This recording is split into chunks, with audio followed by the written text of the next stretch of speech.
10 વર્ષ પહેલાં ગુજરાતના એક એવું આંદોલન થયું હતું પાટીદાર અનામતને લઈ। એ આંદોલનની અંદર અનેક ચહેરાઓ ઉભરીને આવ્યા હતા, પણ આ આંદોલનને 10 વર્ષ થઈ ગયા તેમ છતાંય સમયાંતરે કોઈને કોઈ ચિંગારી ફેંકી આંદોલનને ફરી જીવતું કરતું હોય છે। એવું જ કંઈક પાટણની અંદર કાલે થયું। લેવા પટેલ સમાજનો એક કાર્યક્રમ હતો અને આ કાર્યક્રમની અંદર નિરમાના ટ્રસ્ટી, નિરમા યુનિવર્સિટીના માલિક કરશન પટેલે એક એવું નિવેદન આપ્યું અને નિવેદનથી આંદોલન સાથે જોડાયેલા ચહેરાઓ ફરી એક્ટિવ થયા અને આ નિવેદનને વખોડી અને કરશન પટેલને આડે હાથ લઈ રહ્યા છે। ખોડલધામના ટ્રસ્ટી અને પૂર્વ પાસ કન્વીનર એવા દિનેશ બાંભણિયાએ આ નિવેદન ઉપર પોતાની એક પ્રતિક્રિયા આપી અને તીખા સવાલો પણ કર્યા કે કરશન પટેલ પૈસાવાળા છે, એટલે કદાચ એને આંદોલનના લાભ અને વિદ્યાર્થીને મળેલી અનામત તેમને નહીં દેખાતી હોય। તેને લઈ અને શું કહ્યું દિનેશ બાંભણિયાએ એ પણ એકવાર સાંભળો। કરશન દાદા નિરમાવાળાનો આજે જે વિડીયો આવ્યો છે તેને લઈને ખૂબ જ દુઃખદ થાય છે કે ગુજરાતમાં પાટીદાર આંદોલન થકી શું મળ્યું। તો દાદાને હું જણાવવા માગું છું કે દાદા પાટીદાર અનામત આંદોલન સમિતિના આંદોલનથી ગુજરાતના હજારો યુવાનોને 10% અનામતનો લાભ મળે છે। 1000 કરોડની મુખ્યમંત્રી સ્વાવલંબન યોજના મળે છે। 600 કરોડ રૂપિયાનું બિન અનામત આયોગનું બજેટ ફાળવવામાં આવ્યું છે। એની સાથે સાથે 10% અનામતની રીતે મેડિકલ, એન્જિનિયરિંગ અને ઉચ્ચ કક્ષાની અભ્યાસોમાં પણ આજે ઘણી બધી 10%ની સીટો વિદ્યાર્થીઓને ફ્રીમાં મળી રહી છે।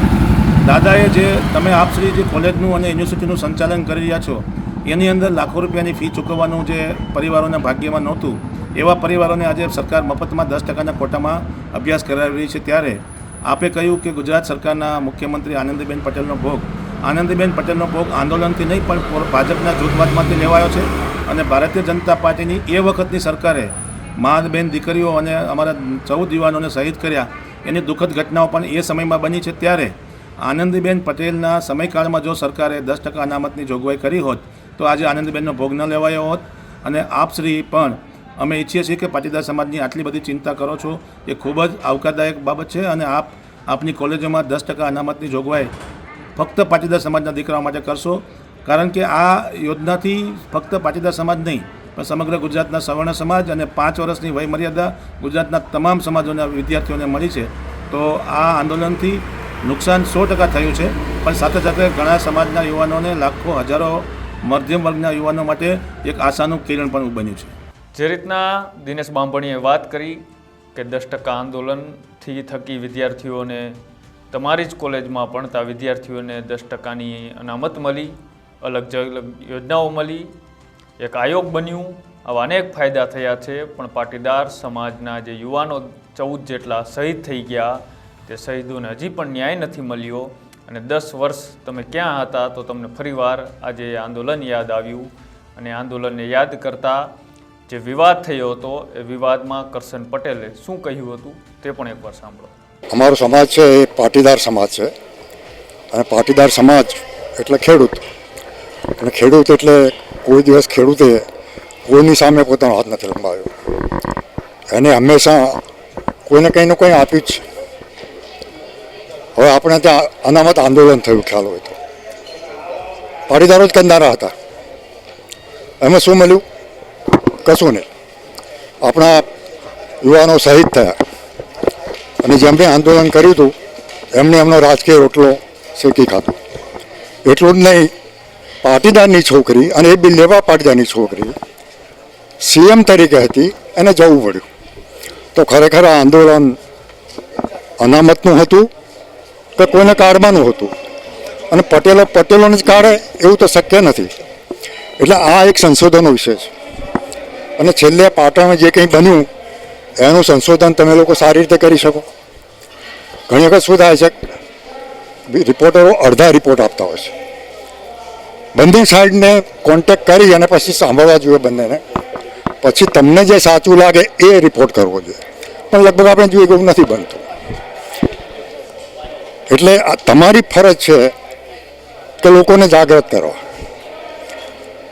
અને સતત તમે જુઓ કે મીડિયા, જે ઇલેક્ટ્રિક મીડિયા છે, સતત ટીવી ઉપર આપ કરે એની અસર ચોક્કસ પડે છે, એક્શન બી લેવાય છે। એમ પેપર મીડિયા બી એટલું સ્ટ્રોંગ છે। ટીવી મીડિયા તો શું થાય કે આજે આ જોયું ભૂલી ગયા, તમારું મીડિયા એવું છે કે પેપરમાં કાયમ રહે, આજે વાંચ્યું 10 દિવસ પછી એ વંચાય, વર્ષ પછી એ વંચાય, ઘરમાં પડી રહ્યું હોય ગમે ત્યાં સુધી વંચાય, એટલે એ સ્ટ્રોંગ છે.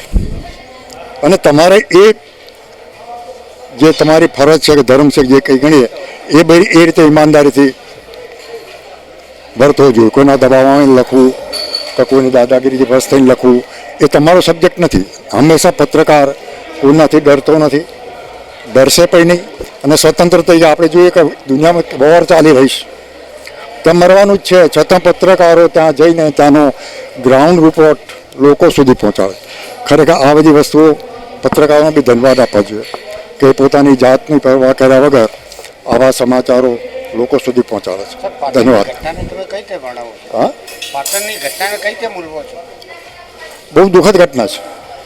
બે રીતે દુઃખદ છે કે જે બન્યું નહોતું બનવું જોઈતું, અને બન્યા પછી જે કંઈ કોઈ રિએક્શન ન આવ્યું એ એટલું જ ખરાબ છે. અને જે રીતે ફરિયાદ કરનારની બદલી થઈ, તો કહેવત છે ને, વાળ જ ચીંભળા ગણાય તો પછી ચોકીદાર શું કરે, એના જેવું. એટલે ભવિષ્યમાં કોઈ ફરિયાદ કરતું હશે તો નહીં કરે, કારણ કે એને એવોર્ડ મળવો જોઈએ. એવોર્ડ તો બાજુ પર આપણને ટ્રાન્સફર થઈ ગઈ, આ કંઈ રાતોરાત તો થયું નહીં હોય. એટલે ખરેખર આખા પાટણ જિલ્લા માટે, હું બી પાટણનો જ છું, એટલે મને બી શરમ આવે છે કે આ જે ઘટના થઈ એની જવાબદારી બધા લોકોની છે. અને એની જો આપણે વાત ના કરીએ તો ખરેખર આપણે બી એમાં દોષી છે હું માનું છું. અને એટલે જ મેં જે વાત હતી એ ચોખ્ખી, સ્પષ્ટ અને સારી રીતે રજૂ કરી. પછી લોકો એને કઈ રીતે લે છે એ લોકો ઉપર અને તમારા લોકો ઉપર છોડું છું. જય હિન્દ. કરશન પટેલે જે રીતના વાત કરી કે આંદોલન થકી રાજનેતાઓ અલગ અલગ પાર્ટી સાથે જોડાઈ ગયા અને પોતાના રોટલા શેકવાનું કામ કર્યું, આમાંથી પાટીદાર સમાજને કાંઈ મળ્યું નથી. પાટીદાર સમાજની એક દીકરી, ગુજરાતના પ્રથમ મહિલા મુખ્યમંત્રી આનંદીબેન પટેલને આંદોલન થકી પોતાનું મુખ્યમંત્રી પદેથી રાજીનામું આપવું પડ્યું. તેનું જવાબદાર આંદોલન હતું એવું તેમના દ્વારા કહેવામાં આવ્યું. પણ વળતા પ્રહારમાં પાટીદાર આંદોલન સાથે જોડાયેલા ચહેરાઓ એક બાદ એક પ્રતિક્રિયા આપી રહ્યા છે.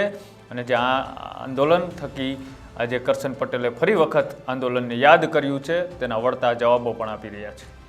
તમારું શું માનવું છે જે કરશન પટેલે જે નિવેદન આપ્યું છે તેને લઈ અમારી કોમેન્ટ બોક્સની અંદર અચૂક જણાવજો. આવા જ અહેવાલો જોવા માટે અમારી યુટ્યુબ ચેનલ ન્યૂઝ રૂમને લાઇક કરો, શેર કરો અને સબસ્ક્રાઈબ કરો. નમસ્કાર.